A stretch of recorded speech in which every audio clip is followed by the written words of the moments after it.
As I drove into Elizabethtown this morning and came past the fairgrounds and the schools, where the speed limit drops to 35 and then 25 pretty quickly, I found myself behind a vehicle with red brake lights flashing on, then off for a second, then on, then off and on.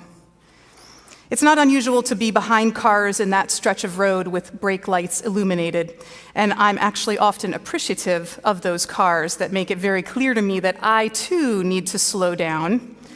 Often I'm distracted by my thoughts or in my desire to get wherever I'm going because I need to get the next thing done. But as I continued to follow this car past the high school and around the corner into town, until we departed ways when I made my left turn onto Mount Joy Street and my friend continued on towards the square, the brake lights continued to be glowing more often than not, even when the car was accelerating slightly. And I realized then that the driver was likely using both feet, one on the brake and one on the gas, applying both at the same time. I love a good sermon illustration. But don't we do that?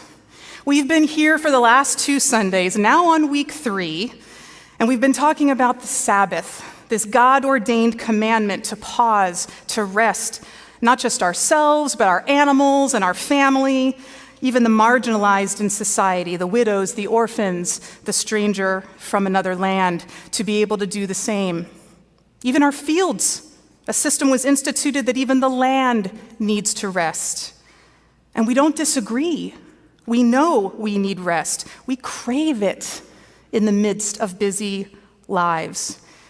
And yet we simultaneously press the brake and the gas, pausing and accelerating at the same time, trying to rest while also plowing full steam ahead. Or maybe it's just me.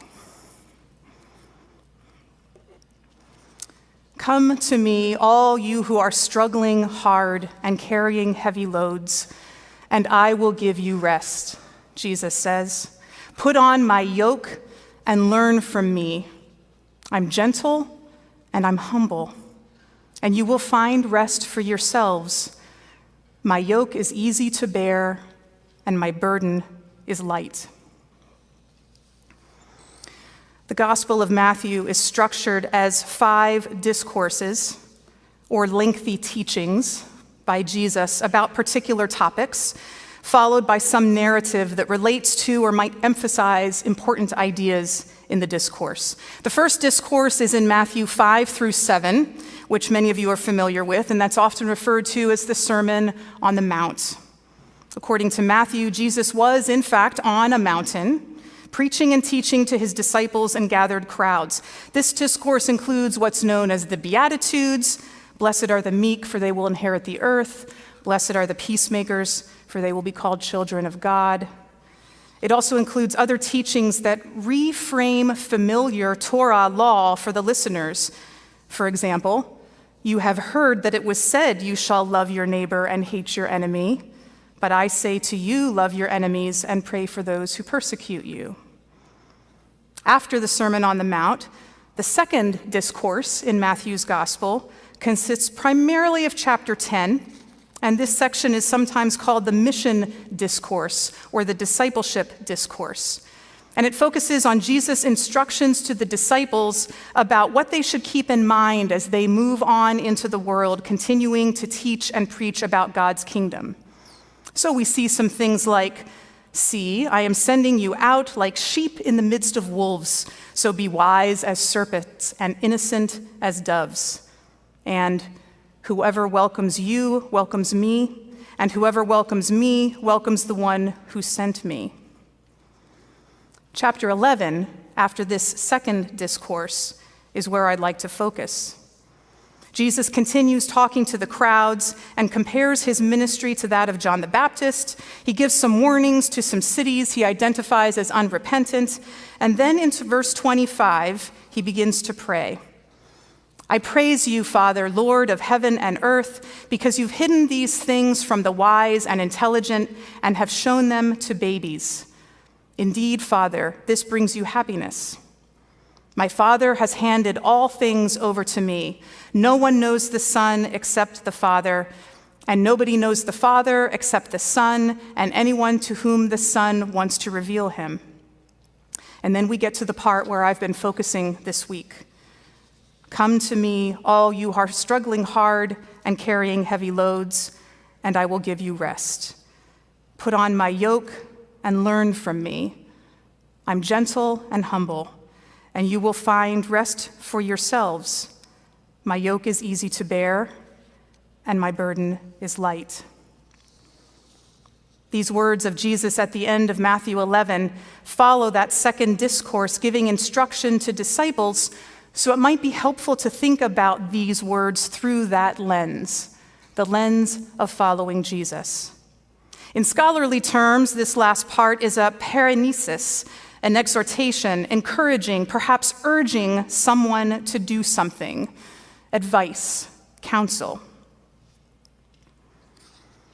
A physical yoke is usually a wooden board that goes across often the necks of two animals, in this case oxen, with poles that extend down to brace against the shoulders, or a loop around the neck, which keeps the yoke in place and allows the physical effort that the animals are doing as they move forward to pull whatever load they're pulling.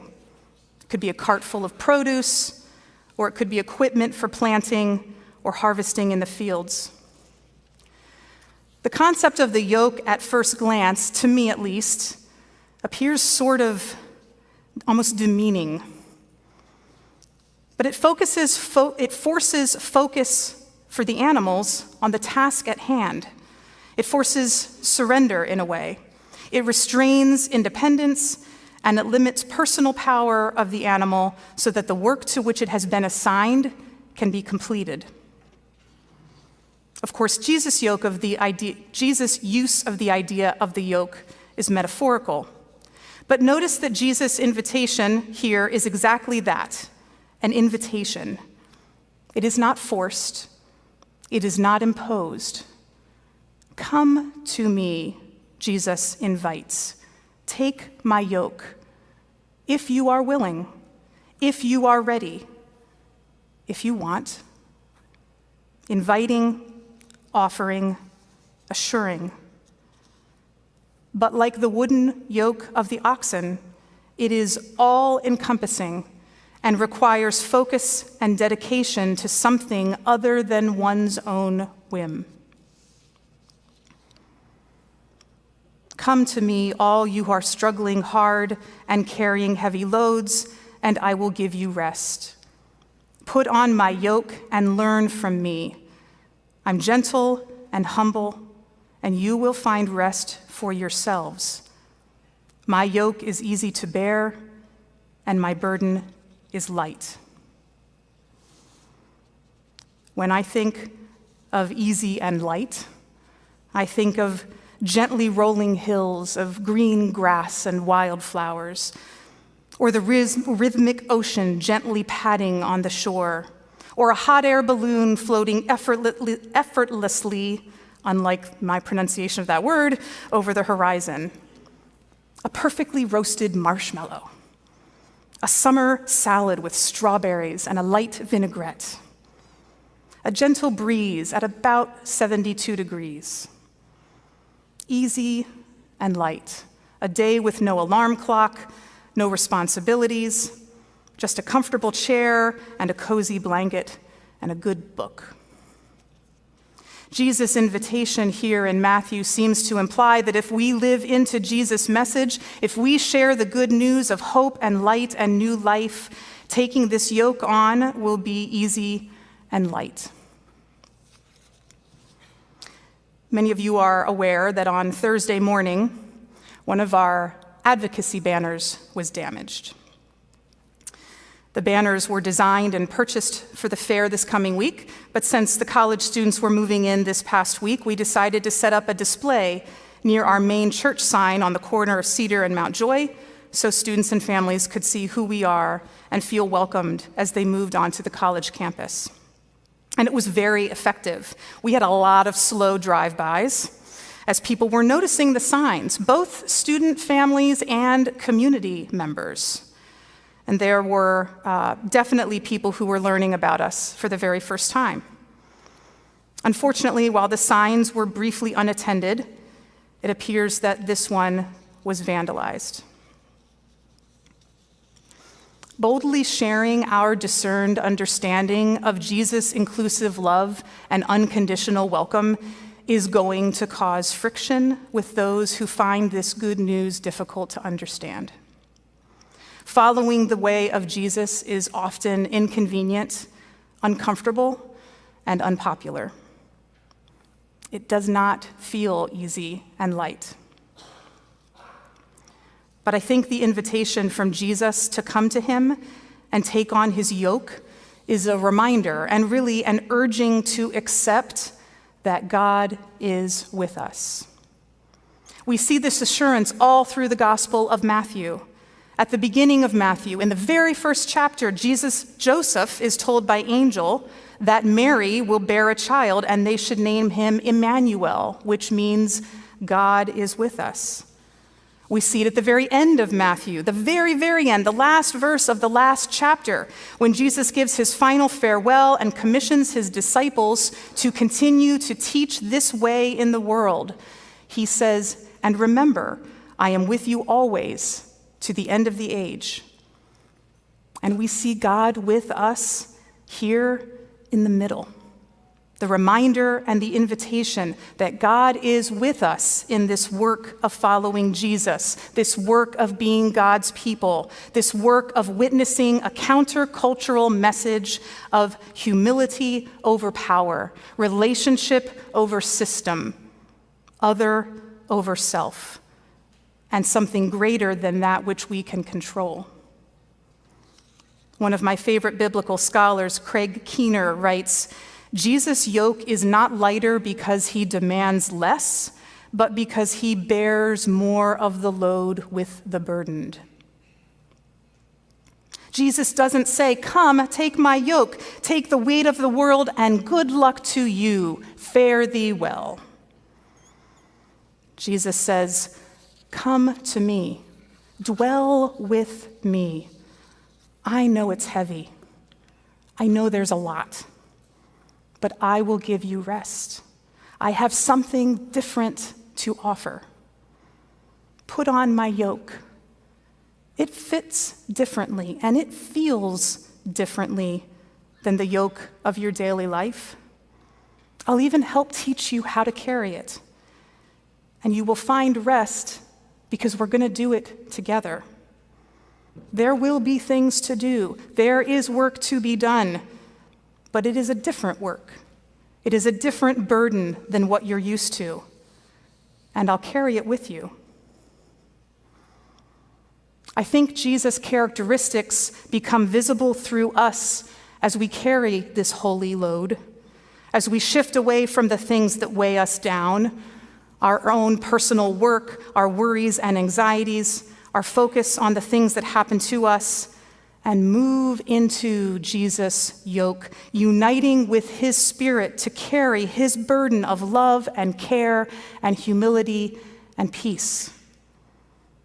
Perhaps Jesus appears in a partner or a community that carries the load together. Perhaps Jesus appears in a surprising revelation of clarity or a nugget of wisdom that eases the burden. Perhaps Jesus appears in the moment after a deep breath or an exhausted sigh, when we realize that we do not need to, cannot actually, hold our worry alone. The 4 a.m. wake-up can be an opportunity to breathe it out and allow God to hold it. "Come to me, all you who are struggling hard and carrying heavy loads, and I will give you rest. Put on my yoke and learn from me. I'm gentle and humble, and you will find rest for yourselves. My yoke is easy to bear, and my burden is light." Jesus' invitation here is not just to those of us who are simply busy. In fact, we are the ones who are probably the least likely to accept that invitation. We think we are just fine, thank you very much. We live in general safety and security. Our needs are met, and many of our wants, mostly we feel, because of our own efforts, our own skills, the time we've put in, the education we've attained, the status we've achieved. We are fairly comfortable, although we are busy. And of course, we are busy because we find that act of busyness satisfactorily maintains the cycle of self-sustainability. We can provide for ourselves. Jesus' invitation is for the infants, the babies in the version I read, which correlates with the lowly, the meek, the innocent, who are able to perhaps most openly receive and engage with this call to come, this invitation to wisdom. Jesus himself is wisdom. In the words of Richard Gardner, former Bethany Theological Seminary New Testament professor, in Matthew 11, wisdom is incarnate in Jesus himself, and the yoke of wisdom is a relationship with Jesus in which Torah takes on a new quality. Unlike the teachers of the law who lay heavy burdens on others, Jesus offers Torah, or teaching, that lightens our load and leads to peace and satisfaction. With him, we find the rest of completion, of fulfillment, a Sabbath rest like God enjoyed on the seventh day of creation, and a foretaste of end-time peace and wholeness. Jesus invites us to release our self-made yoke, which we have managed to convince ourselves is not a yoke at all, and instead take on the yoke of Jesus. The work does not disappear, but it is not ours to do alone. And it is not for our purposes, but for a much larger purpose, yielding much greater and more critical results, that of peace and joy and justice and wholeness in the world and in others, bringing God's reign to this world now in anticipation and with hope for the new creation yet to come.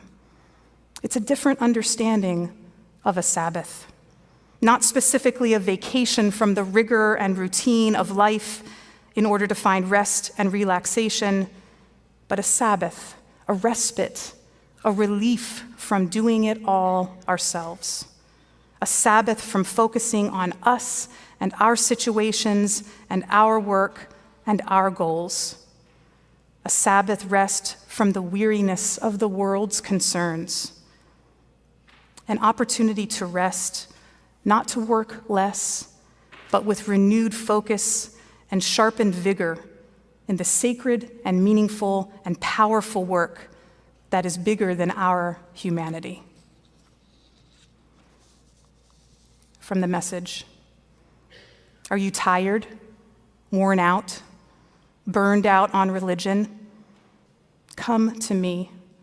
Get away with me and you'll recover your life. I'll show you how to take a real rest. Walk with me and work with me. Watch how I do it. Learn the unforced rhythms of grace. I won't lay anything heavy or ill-fitting on you. Keep company with me and you'll learn to live freely and lightly. May it be so.